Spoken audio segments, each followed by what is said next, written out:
Bom, a origem da civilização romana, ela se dá mais ou menos por volta do ano 1000 antes de Cristo, tá? E ela tem duas origens, uma origem histórica e uma origem mítica. Ambas são igualmente importantes. A origem histórica vai dar conta de civilizações como os sabinos e os latinos, quando eles realizaram fortificações para defender o local que eles ocupavam de invasões de outro povo que eram os etruscos.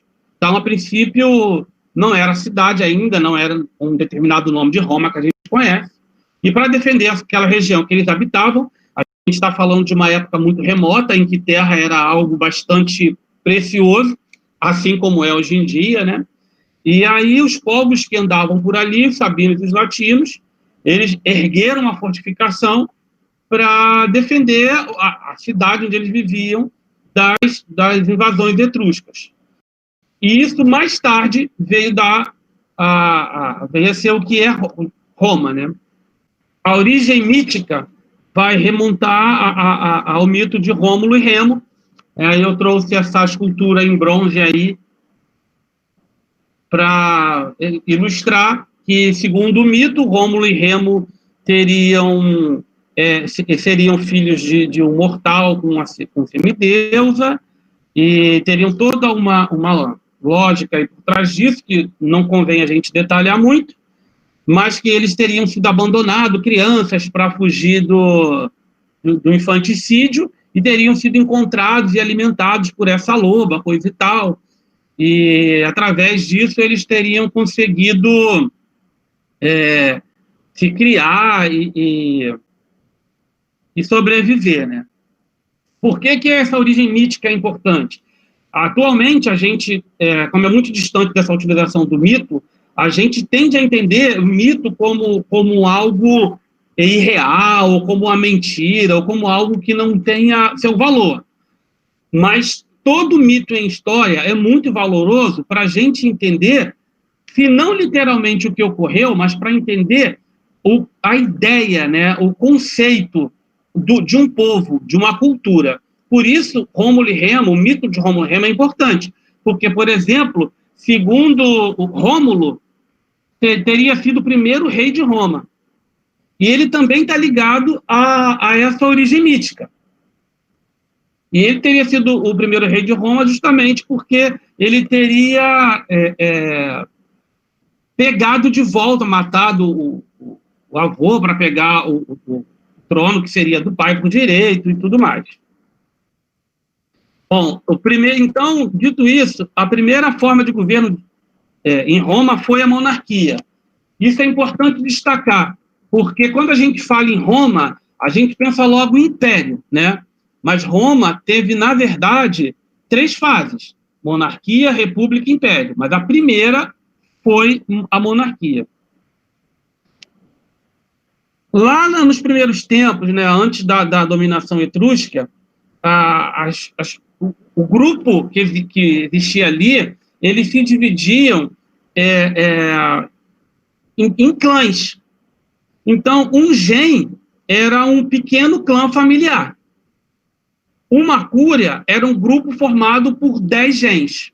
E uma tribo era um grupo formado por 10 cúrias. Durante esse período que a gente está falando, ocorreu um aumento populacional.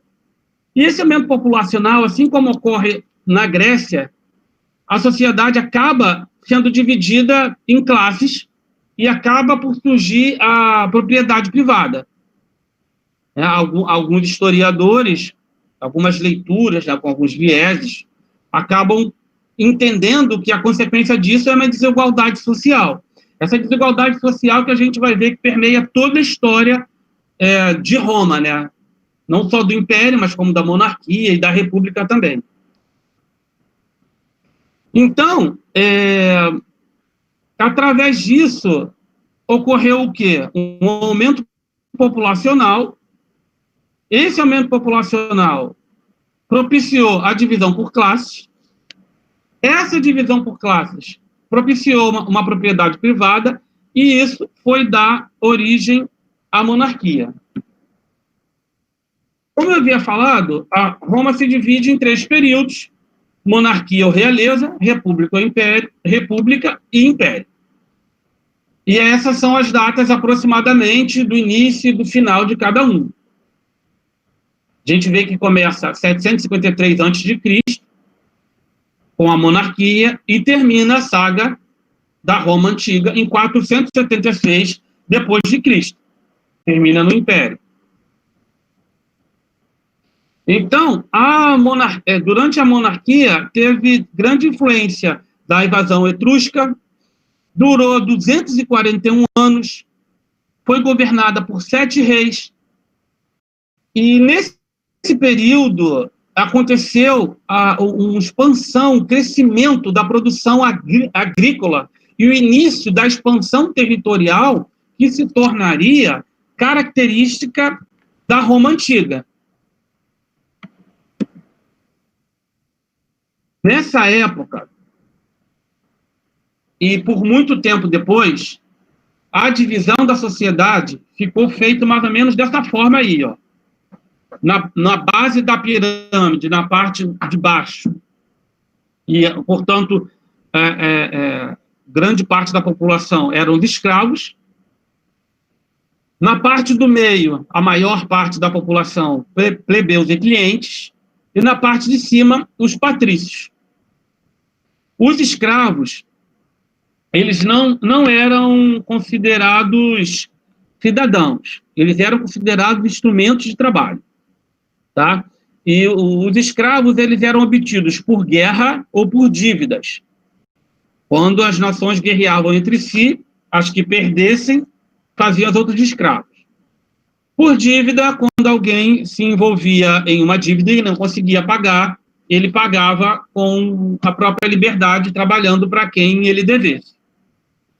Os plebeus e os clientes, eles estão nesse grupo maior do meio aí, mas eles também não tinham direitos, assim como os escravos. Os plebeus, eles basicamente eram a massa do exército, né?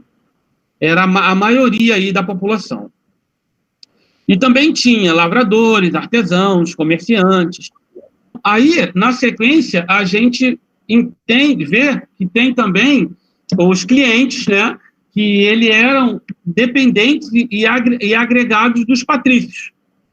E, por fim, os patrícios, que era a população mais rica, a parte mais rica da população, as famílias mais ricas, e eles que mandavam na cidade, o governo, né, como a gente está acostumado a verificar na história.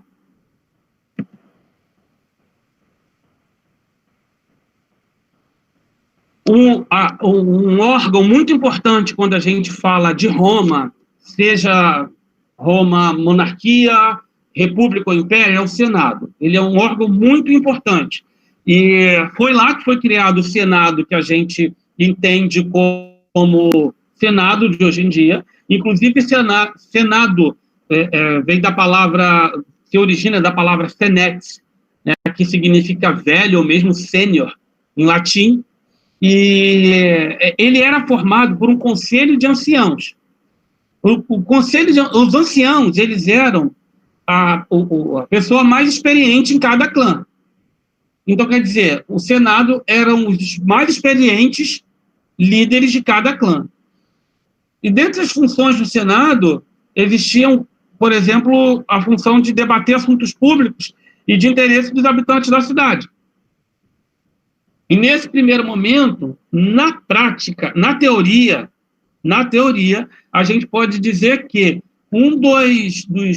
das funções do Senado era impor limite ao rei.